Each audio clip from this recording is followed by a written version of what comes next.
For over 2 decades, XTERRA has brought together some of the world's fittest, toughest, and craftiest endurance athletes for a series of off-road triathlons. Races that combine open water swimming, mountain biking, and trail running, and demand skill and tenacity, guile and grit. More than a sport, XTERRA is a lifestyle, requiring total commitment from the bold and ambitious warriors who want to test themselves against the elements, the terrain, the conditions, and each other in some of the most spectacular natural settings in all of athletics. In this, the 24th season of XTERRA racing, the sport's appeal continues to grow. And as more and more professional athletes are drawn to its unique challenges, the stakes are higher and the victories harder to come by. But it's more than just elite triathletes who live and breathe XTERRA. For the thousands of age group competitors, training can become a personal mission, and reaching an XTERRA finish line represents a major life accomplishment. This series will bring you the stories, the motivations, the frustrations, and the triumphs of the 2019 XTERRA World Tour. For episode 5, we head to Colorado and the stunning ski resort of Beaver Creek, located 8,000 feet above sea level in the Rocky Mountains. It is here that Josiah Middaugh, the greatest American XTERRA athlete in history and the 2015 world champion, lives, trains, and thrives. What I found living in the Vail Valley is that the environment I live in is much more conducive to XTERRA than road triathlon. And we have amazing opportunities for trail running and mountain biking and climbing going uphill. And so it was a very natural fit. So it's almost like XTERRA chose me other than the other way around. Nothing about Middaugh's road to XTERRA prominence has been conventional. I grew up in northern Michigan. There was an old bohemian settlement there and a bunch of kind of like-minded people all kind of bought into this land. And basically it was a group of hippies that decided to live a simple life and raise their family there in a very simple and communal way. We had a dirt floor for a while, thatch roof, eventually built a house, but had an outhouse for about 6 years. And so a very simple life, no TV for a long time, no running water for a couple years, and that was all I knew. When my dad was about 42, he started to run to lose weight, and so I started to run with him, and I was about 10 years old. And so running was my only endurance background, but I also played baseball, basketball, and so then through high school, I would run cross country in the fall, basketball in the winter, and then run track in the spring. And my strength was nothing physical. It was more just about my drive to improve and my perseverance. I would be out, doing basketball drills or, trying to devise ways to get stronger and get faster. And, my dad took an old axe handle, drilled some holes in it and hung it from the ceiling. And he said, okay, you want to get stronger? Well, you need to have 2 tablespoons of peanut butter, a glass of milk, and do 15 pull-ups before you go to bed every night. And so I'm like, okay, Dad, that's what I'll try to do.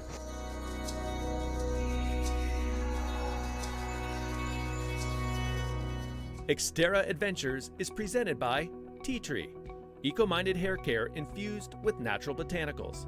Discover the natural magic of Tea Tree. Beaver Creek.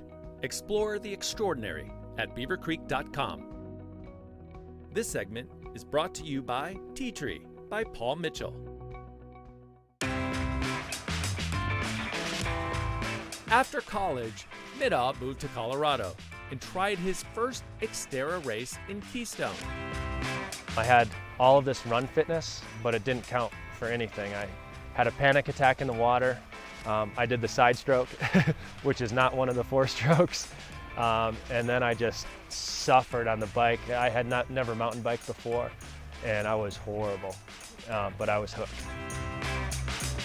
instead of seeing it as a failure, I saw it as motivation to get better. And when I came back the next year, 1 year later, I did the course 45 minutes faster than I did the first year. And that's when I started thinking, wow, I looked at the pros and I'm like, I'm not that far away.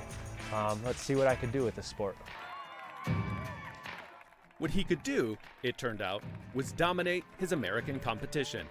Training year-round in the high-altitude outdoor sports mecca that is Colorado, Middaugh started racking up XTERRA titles and challenging the best off-road triathletes in the world. Something about my, my physiology or my skill set is very good for XTERRA, but I was only able to realize that because of the environment that I was able to live in.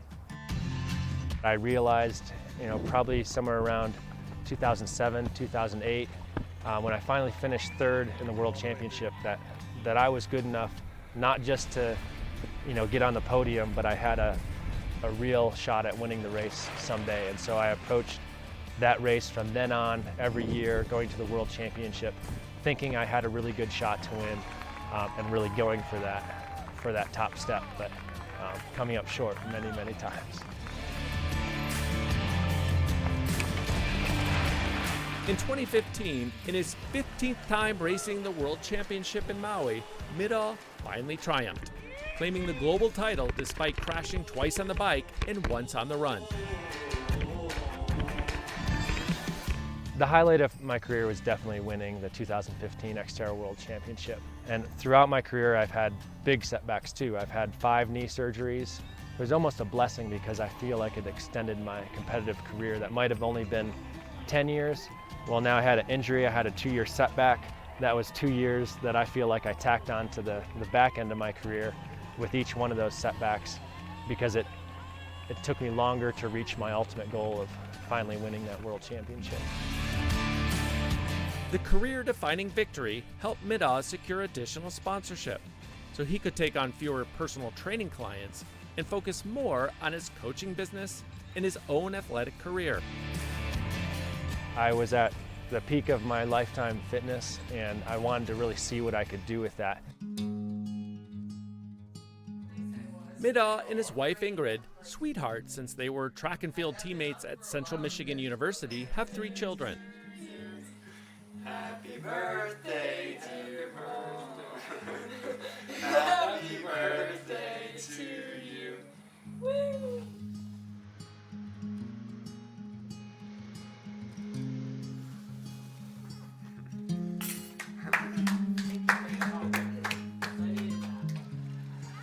Sons Sullivan and Porter participate in a variety of sports, including off-road triathlons. And daughter Larson does gymnastics.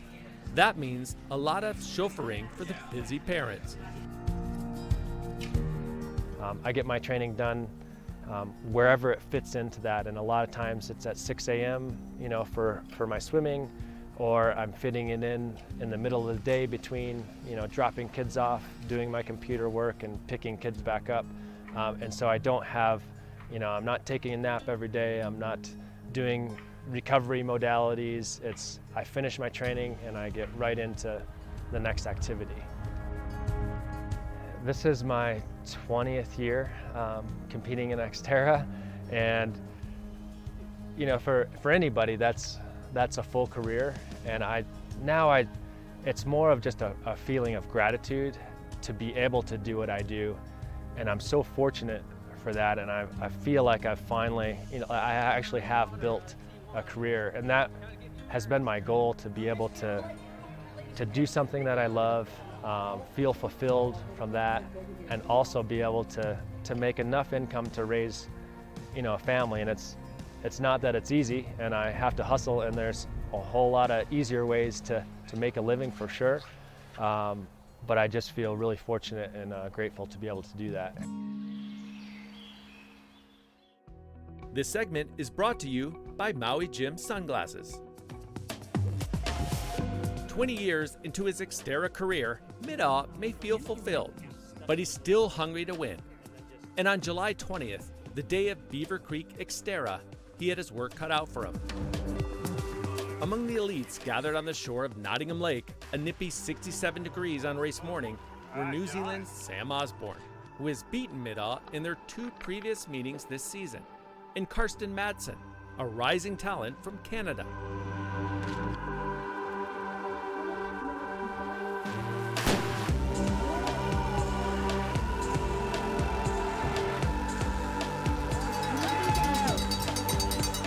Brad Zoller, Brandon Rikita, and Osborne were first out of the water, posting times of 18 minutes, 48 seconds for the 1.5-kilometer swim. Middaugh and Madsen were part of a big group 80 seconds back, and the race up the mountain was on. This race course is the highest altitude course on the tour. So we swim at about 7,400 feet in elevation. And then the bike, similarly, we start out with a 5-mile, 2,000 vertical climb, so you can't go full gas like you can in other races. You have to pace yourself for the duration of that climb. That's going to be a 30 to 40-minute climb for the top competitors. And that's only the first 5 miles. And then you have another 10 plus miles that you need to get through on the bike. No one knows the Beaver Creek course as well as Middaugh. By riding the first climb as hard as he possibly could, he took over the lead about 3 miles in and kept pushing. His bike time, 1 hour, 10 minutes, and 18 seconds, was more than 2 minutes faster than anyone else in the field.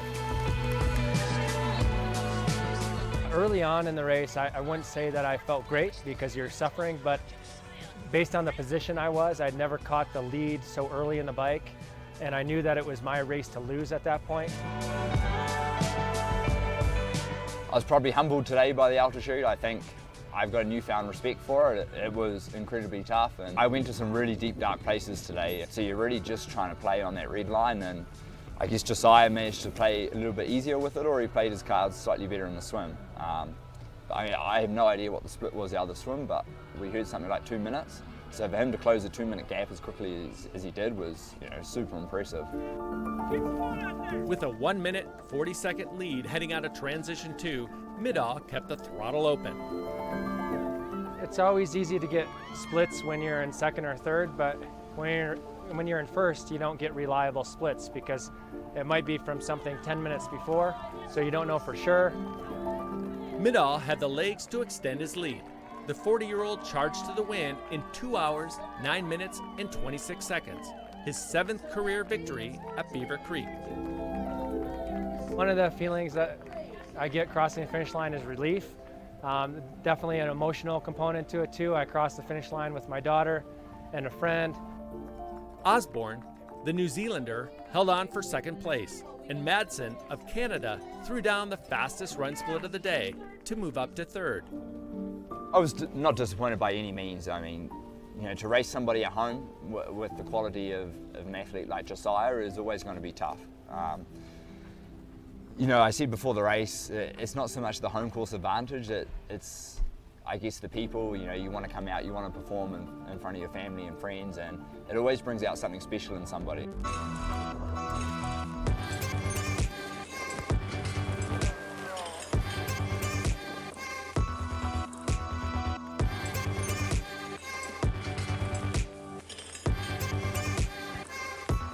It was a successful day at the races for the Middaugh family, as 15-year-old Sullivan placed 16th overall, about 24 minutes behind his dad, in his first attempt at the full distance, while 13-year-old Porter won the XTERRA sprint race outright, with a time of 1 hour, 33 minutes, and 11 seconds. In the women's race, Susie Snyder, a 32-year-old from Reno, Nevada, took the lead during the bike and never relinquished it. Despite cramps in her legs during the run, Snyder won by 2 minutes, breaking the tape in 2 hours, 37 minutes, and 8 seconds, her first victory in 11 tries at Beaver Creek. Between the altitude, the relentless climbing, and the competition, it's a real challenge, and I feel like I rose to the occasion today really well and finally conquered this course.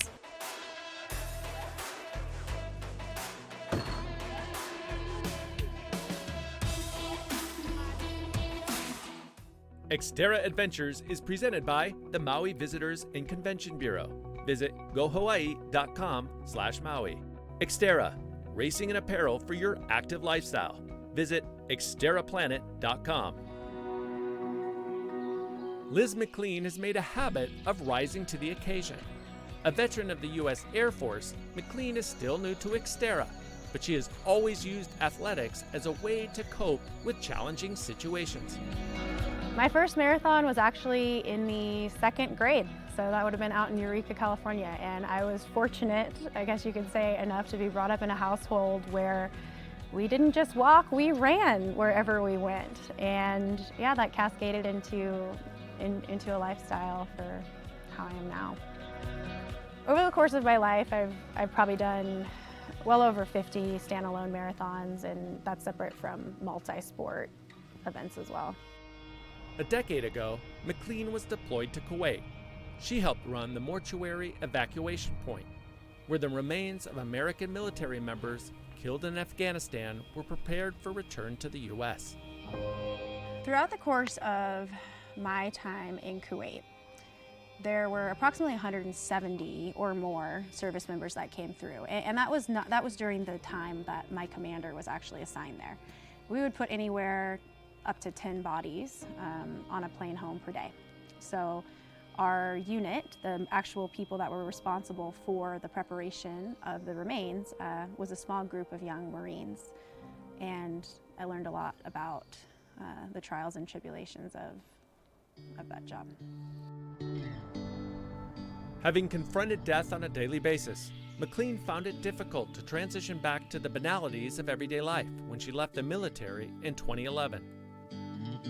It was sad. It was hard. I came back and I could not relate to society any longer. I did not understand triviality, and I did not understand people complaining about simple nuances. It was the best time for the exact same reason, because it taught me how important human life is and truly how to be the person I am today and why I do what I do.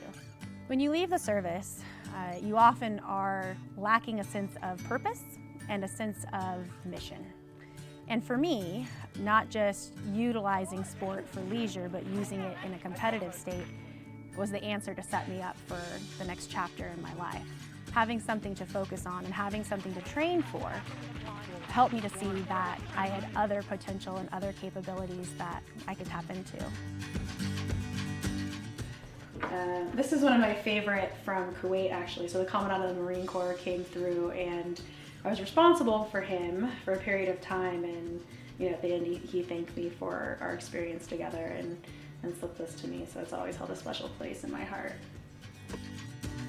Being active has been ingrained in me from the get-go, and so it was only a natural course of action to use that to help me through my transition. Whether I'm swimming, I'm biking, I'm running, I can find immense clarity just by hitting the trails or the pavement.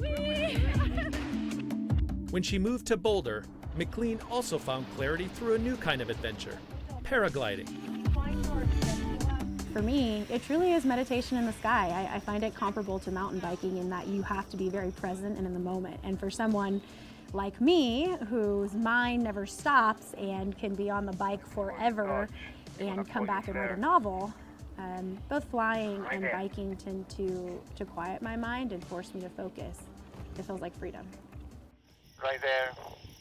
Look right, lean right, turn right. In 2015, the same year McLean started competing in XTERRAs, she launched her own company to help service members transition to civilian life and their new employers. The main point of my position is actually focusing more on the companies than the veterans themselves. And that is because recruiters and hiring managers and executives don't understand the value of a service member in their organization, or if they do, they don't get how the discipline, the work ethic, the fire and forget concepts can be employed in virtually any sector. My goals for sport this year are to embrace new elements, to perfect my mountain biking skills on the technical terrain. I feel like I am pretty decent from a descending standpoint on the bike. My climbing right now with my injury is questionable.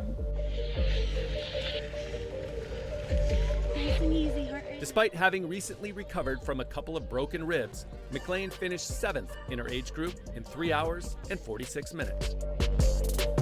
It was a bit slower than I anticipated, but that being said, I felt really good overall and was really happy with the day. I think another standout moment for me today that made me laugh, even as I was getting ready to go down corkscrew, was a gentleman that was coming up the run that looked at me and just said, "Buckle up, sweetheart," before I went down.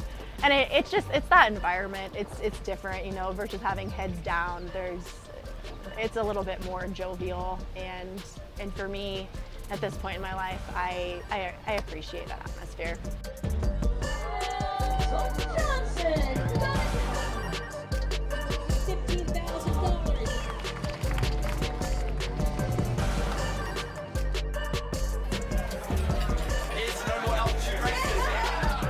Coming up in the next episode, the 2019 XTERRA World Tour heads to southern Italy in the picturesque mountain town of Scano, where a local favorite with an impressive sports pedigree aims for his second win of the season, while a two-time Winter Olympian goes for a second title since turning 40.